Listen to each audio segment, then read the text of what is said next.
अस्सलामुअलैकुम वरहमतुल्लाहि वबरकातुह। 5 नवंबर सन 2023 इतवार के दिन एक ऐसा दर्दनाक हादसा निगाहों के सामने आया जिसने पूरे वजूद को हिला कर रख दिया। जी हां, आसाम के अंदर एक इमाम साहब का कत्ल हुआ और कत्ल करने वाला उनका मुक़्तदी था। पूरी तफसील हम आपके सामने इस वीडियो में रखेंगे। सूबा बिहार के ज़िला पूर्णिया के टाउन एरिया बायसी में एक इलाका है जिसका नाम पोखरिया है। वहाँ के इमाम साहब थे जिनका नाम तहजीबुल इस्लाम है। उनका ही कत्ल हुआ है। आसाम में वो काफ़ी सालों से मुसलसल एक मस्जिद में इमामत करते थे। इतवार के दिन फज्र की अजान देने के बाद जब वो मस्जिद के बाहर निकले तो उन्हीं का एक मुक़्तदी था जिसने उन्हें कत्ल कर दिया।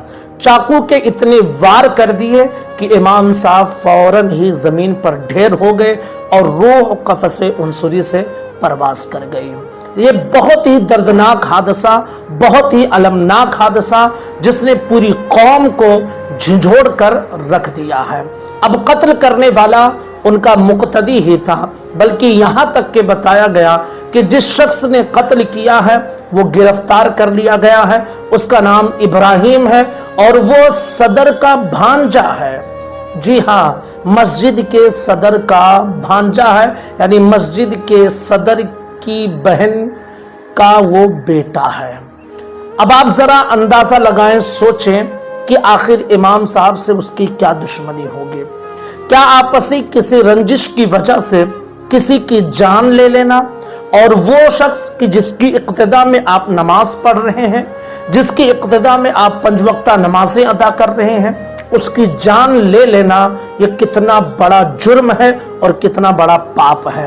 यूं तो एक आम इंसान को भी मारने की इजाजत नहीं है, लेकिन अगर कोई कौमी रहनुमा हो, जो आपका इमाम हो, जो आपकी इमामत करता हो, जिसकी इक्तिदा में आपने अपनी नमाजें पढ़ी हैं, आप उसे कैसे कत्ल कर सकते हैं। ये पूरी कौम के लिए अलमिये की बात है, दर्द की बात है कि इमाम साहब जो 5 वक्ता नमाज पढ़ाते हैं, जिन्हें दुनिया से कुछ खास लेना देना नहीं है, वो अपने दीनी कामों में लगे रहते हैं, लेकिन उन्हीं के मुक़्तदियों में कुछ इतने रंजिश ज़दा हो जाते हैं कि वो अपने रंज को न बर्दाश्त कर सकते हैं। वो इतने गुस्से वाले होते हैं कि अपने ही इमाम का कत्ल कर देते हैं।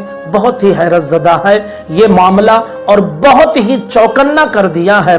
मैं इस वीडियो के ज़रिए उन तमाम हजरात से गुजारिश करूंगा जो मस्जिद के ज़िम्मेदारान हैं और जो मस्जिद के अइम्मा हैं। ज़िम्मेदारों की ये ज़िम्मेदारी है कि वो भरपूर ख्याल रखें अपनी मस्जिद के इमाम और मुअज्जिनीन या मस्जिद के जो भी काम करने वाले हजरात हैं, इसलिए कि वो आपके मातहत हैं, और जब आपके मातहत हैं तो आपको उनके बारे में जवाबदेही होना पड़ेगा। आपको जवाब देना पड़ेगा कि उन्हें कैसे ये तकलीफ पहुंची, उन्हें कैसे ये सदमा पहुंचा, उनका कत्ल कैसे हुआ, उन्हें किसी ने क्यों मार दिया।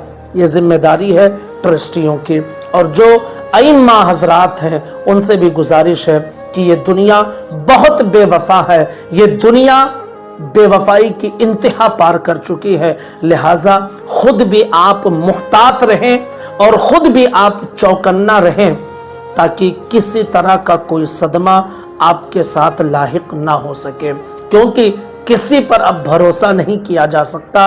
जब सदर का भांजा, अपना ही मुक़्तदी, अपने ही इक्तिदा में नमाज पढ़ने वाला इमाम का कातिल बन रहा है, तो फिर अब किस पर भरोसा करें और किस पर एतमाद करें। इसलिए खुद सतर्क रहना और खुद अपना ख्याल रखना ये अपनी भी जिम्मेदारी है।